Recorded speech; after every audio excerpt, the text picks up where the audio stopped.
I'm going to try and keep it not necessarily short and sweet, but hopefully a little bit entertaining and fun. Don't worry, you're going to keep your clothes on. I'm very good with boundaries. Those of you who are hoping to be naked, the orgy, I think, is around the fire, 8 o'clock, and that is 7 o'clock tonight after the drumming circle. No, I'm just kidding. I can see some little people at the back. They're definitely not coming in for this one, I don't think.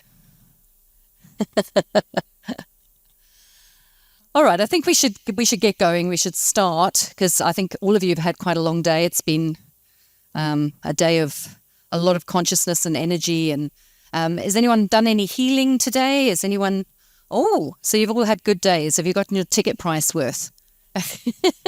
Are you coming back tomorrow or not? All right, so my name is AnneMarie Clulow, and I actually was a singer and saxophonist and performer for about 30 years. And one day I was performing in a show called Cats. And when I hit one of the top notes, I had this, an experience I couldn't describe to anyone, including my husband, who is the cameraman, the long-suffering man over there. We've been together for 28 years, so yes, give him a round of applause. And I had this awakening, and I had a voice in my head that said I was about to go on to some sort of lovely spiritual journey. So I walked off stage in tears thinking, oh, I'm going to learn yoga and I'm going to wear white, and I'm going to be very holy and people are going to come and listen to me all the time. And then a couple of years later, I realized what that meant. And I was like, really? Sexuality? How is that spiritual?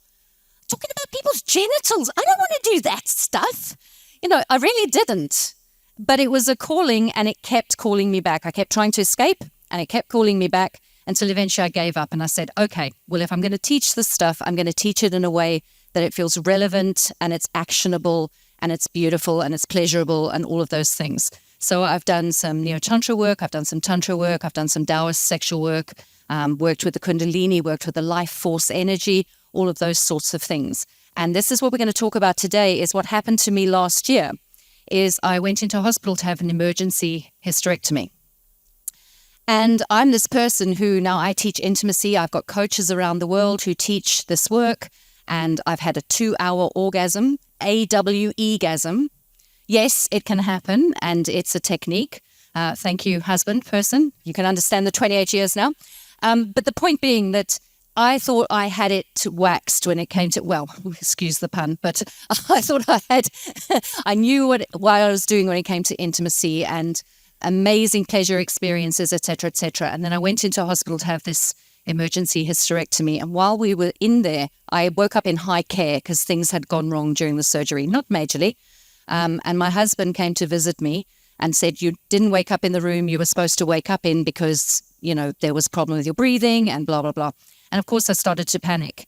And he did one of the techniques on my feet and on my legs. And until that point, I couldn't sleep. And he started doing what we teach as a sensuality technique on my feet and on my legs. And I fell asleep deeply. And I think it was also the drugs. I will be honest. I don't think I'm that spiritual. I think it was the drugs as well. But I had another experience of understanding how intimacy and connection is so important when it comes to healing.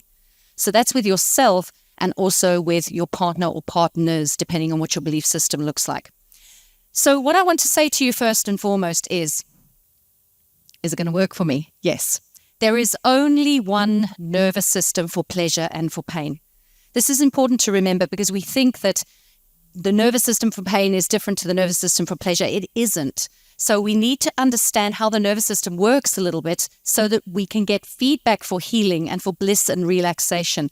Bliss and relaxation are deeply healing in a lot of ways that we don't understand when we first go into a healing space from a sick space. So your nervous system priorities are to keep you alive, staying alive. Yes, exactly that. The CPR technique, and that's the song you're supposed to sing when you're doing CPR. Nervous system wants to keep you alive. So it's hard to heal in survival mode. So when you've had something happen to you that's really awful, what happens is your body starts running adrenaline. It starts going into the sympathetic nervous system, and it's in survival mode.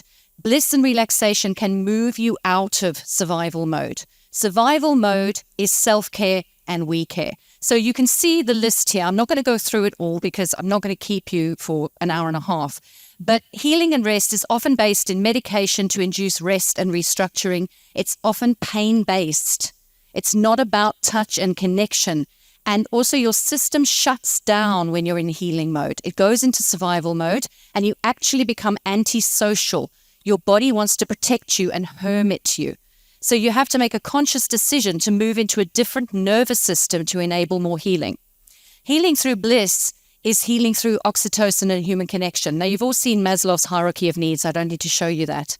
But when you're in the bottom level of that, you're in the sympathetic nervous system and you are just trying to survive. If you've just had surgery or if you've just had a disease or there's illness happening, often that's not the time that you can use all of the tools and techniques that you can use when you can consciously move into the parasympathetic nervous system.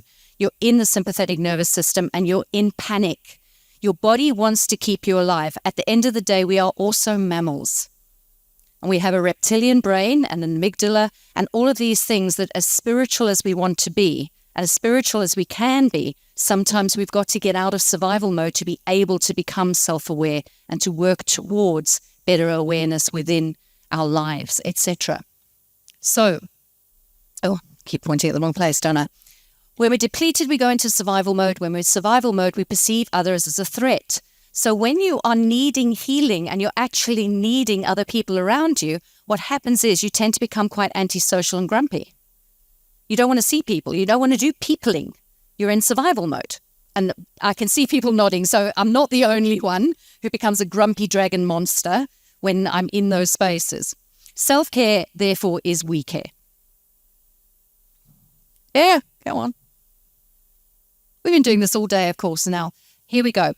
People think that there's only one or two types of rest. There aren't. So when we are healing, generally speaking, let's say we go in and we have surgery and we come out of surgery, what do we normally get? We get some physical rest sometimes and we get some sleep sometimes. But a lot of these other things don't happen. We don't get emotional rest because the medical aid needs to be paid and there's bills coming in. And this is the stuff of life. We don't get sensory rest because sometimes we're undergoing physiotherapy or more pain. People are jabbing us with needles, etc. Social rest. People want to come and visit us when we're in the hospital. So there's no social rest. You've got to try and be nice and maybe even put a face on if you're a woman and you're worried about being seen without your face on. Sometimes that happens, And also mental rest because of all the things that happen when you get sick. You're worried about your partner or partners. You're worried about your family who's looking after you. You don't want to be a burden. All these things are happening. So when you move into the healing space, we don't move into the healing space fully. What tends to happen is we get stuck on a little bit of sleep and bed rest, but our mind's going mad, our social plans are going mad, the bills are piling up. All these things are happening at the same time. So we don't get to move into the correct nervous system for bliss and relaxation, which is also the parasympathetic nervous system. And that is the rest and digest system, which we need to heal our bodies. It's also the nervous system that's most common to be in when you have an out-of-body experience or a spiritual experience. If you think of things like yoga, meditation, the breathing exercise we did with the lady who channeled just before this talk, all of those things take us into the parasympathetic nervous system. They gear us down and they make us feel safe. The parasympathetic nervous system will only be operational if you feel safe and relaxed. It's a gear change in the body, and it's very accessible through bliss and relaxation and pleasure. Yes. That's the exciting part. There's also links to vagal toning and polyvagal theory, but that's another whole thing. So thinking about libido and sensuality are affected by these things. Now, you know this if you've ever lost your sex drive and lost your sort of lustful life, or your partner, if you've been in a long-term relationship and you've been sick, libido disappears. Extended adrenaline states. So that was like the whole of COVID for me. Extended distress, don't know if you're going to keep your job, worried about what's going to happen in the future. Certain medications, SSRIs, antidepressants, hormonal replacements, etc., etc. At one point after my hysterectomy, I actually said to my husband, I don't know what I'm going to do, because how can I authentically teach about conscious sexuality and intimacy if I've got no libido? The idea of any sort of play or sex was like, no way. I actually started crying and said to him, I think you're going to have to find someone else because I can't do it. I can't be authentic. No, seriously, the mood swings were terrible. I was a dragon. So, certain sorts of medication can save you in the sense that they put me on HRT because 100 years ago you have an emergency hysterectomy, you die. You don't get to reform your endocrine system. So surgical menopause is a process you're supposed to go in over 3 to 7 years, and it's overnight. So it's pretty awful. It's like puberty on steroids. And then plus you're getting older as well. So, it's not fun. It didn't feel very spiritual, I have to tell you. So here's someone who's got it waxed when it comes to intimacy and pleasure and all of these things. And I am a goddess and the whole bit. And now suddenly I'm thinking, it's all gone. What am I going to do? Because it's not there and I can't find out how to fix this. They've got a so-called solution for men, take Viagra, but for women, there's nothing.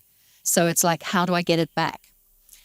Learning curve. So, and emotional effects on the nervous system as well. Again, this goes back to which nervous system are you in? Which nervous system are you choosing to be in? Sometimes you choose, sometimes you don't choose. Depends on how much adrenaline is there. So you have to learn how to relax into bliss and sensuality. And there are lots of ways to do that. But sensuality in our world has a deep connotation with sexuality. And sexuality is the difficult one for people because that's in the box marked sex. It's like we do with holistic healing, but not our genitals. That's not part of our body. It's like we can heal everywhere else, but no, that's separate. That's different. No, it's not. It's part of your body. So you've got to learn to integrate it. And if you want to heal and there's disease happening and you want more intimacy, you've got to learn how to relearn how to relax into bliss and relaxation. And the old methodologies may not work. So you might not even be able to go to a yoga class or go to a meditation, etc. You might not even be able to get into your car to drive somewhere because you're so exhausted from being sick, from being ill. So that's why I actually designed something called Bliss Class, and I offer it for free online, is that you actually do it while you're lying down and you fall asleep. Because when you can actually make the decision to relax and move into the different types of rest in the parasympathetic nervous system, you've got more chance of healing. And then you're in the parasympathetic nervous system and your libido has a chance of returning. And it's important for those of us who are in relationship. I don't know about you guys, but I really did panic when it disappeared because I'd never experienced nothing. I'd experienced, I still got to make lunch and, I don't know, all right, we'll have a quickie. I've experienced that before, and we've all done that. We're in long-term relationships. Sometimes we do things out of a sense of obligation. It's not necessarily, the whole bit, Sorry, my love, but this is the truth. Often women nod because you're thinking about making lunch and the rest of it. And the tired woman, generally speaking, doesn't have a lot of libido. A tired man on the other side does because it's a de-stressor for men. Estrogen and testosterone work very differently in the body. That's another whole conversation, but anyway. So what we learn with pleasure, we never forget. And if we learn how to relax into bliss and into sensuality, we can separate sensuality out from sexuality. They are not the same thing. They've got a lot in common. But being sensual is not the same as being sexual, which is why I came up with the term sensualness. Because sensuality, when you say that to people, they're like, it's just a little bit too uncomfortable for me because that's still in the same line as sexuality. No, it's a conscious decision to be using your senses and to be sensual and to change into the parasympathetic nervous system so that you can deeply relax and feel bliss and rest and digestion and all of those things that the healing system needs in your body. And you've got to make a conscious decision to do that, because if you try and heal the way we normally heal, it's not going to happen automatically. You're going to have to make a decision to do it. Our belief systems around sexuality affect our sensuality. And that's also when you think about what I call sexpectations.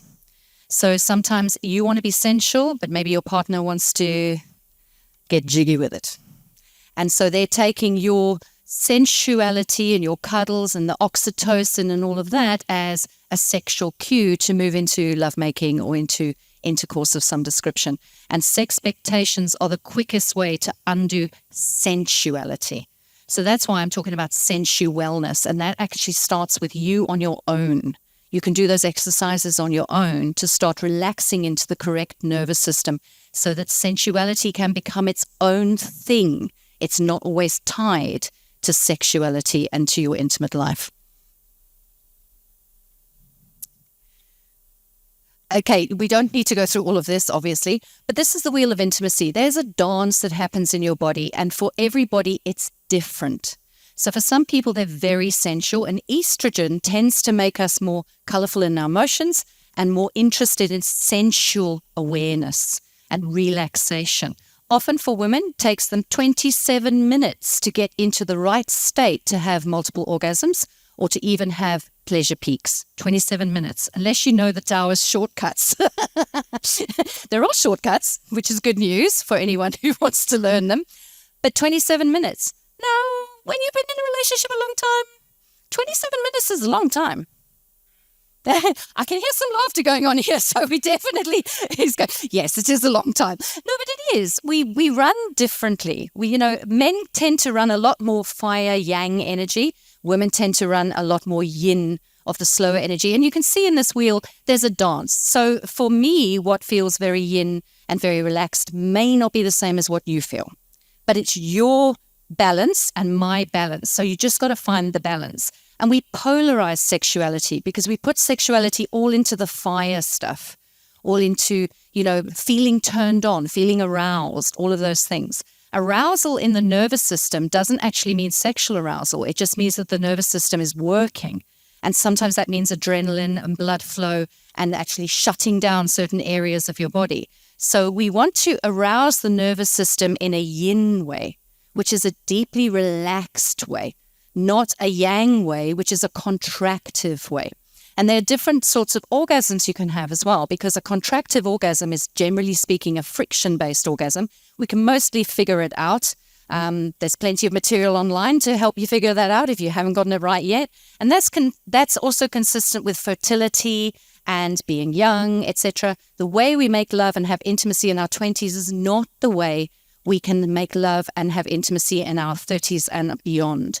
It can become better. I call it the midlife pleasure awakening. Women's sexual peak starts at around, because it's different for everyone, 35.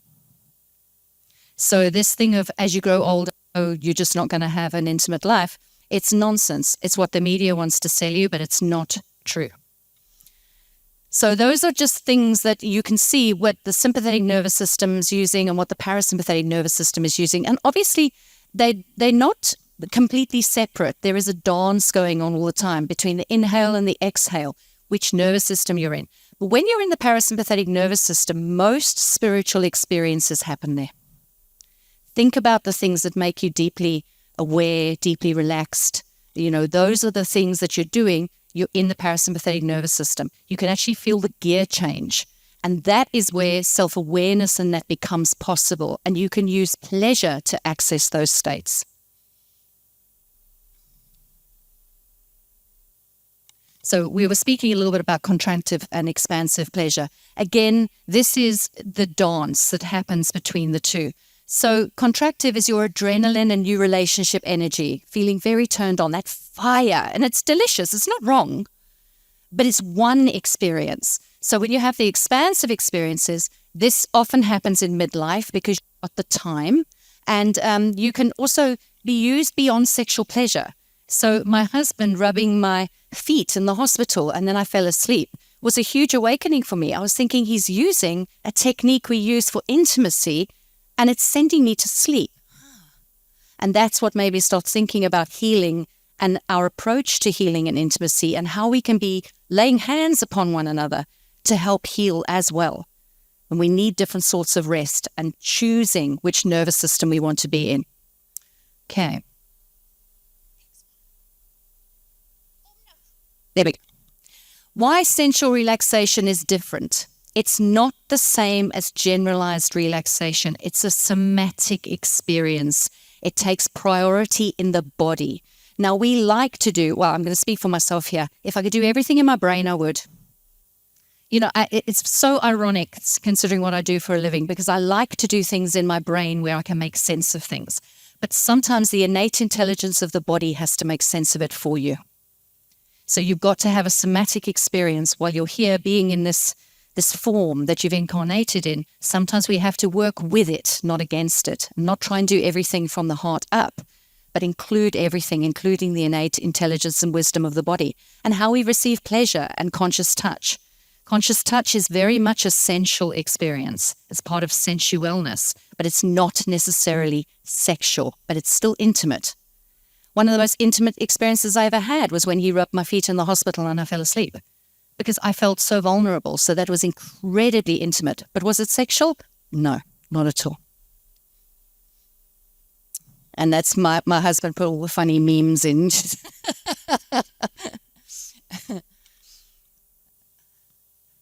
So you can use the sensualness techniques for healing and for pleasure because they release oxytocin. Oh, I promise you I haven't been drinking. It's just been a long day. Conscious touch releases endorphins and oxytocin, and life force energy is deeply linked to sensuality. So also things that happen in yoga classes with the life force energy, the root chakra, all of those things, it's not necessarily sexual. It can be. So don't get me wrong. Some people have a Kundalini awakening, which is a massive orgasm that rubs through the body and they know what it is. There's no mistaking it. If you're saying, have I had an orgasm? Probably not. Because when it happens, you pretty much know what it is. And it's called le petit mort for a reason, the little death, because it takes us into a different state of consciousness. So we need to learn to consciously make this energy accessible to ourselves and not just be using it for sexuality. We need to be using it for intimacy and for sensualness. So you can use all of these techniques just for creating connection and relaxation and therefore healing. So especially when you're running into something difficult in your relationship, that is illness, surgery, all of those sorts of things. If you've got these techniques under your belt, you can keep your intimacy up. You can keep certain pleasure levels up without being bound to sex expectations or the same sort of intimacy you've been having your whole life.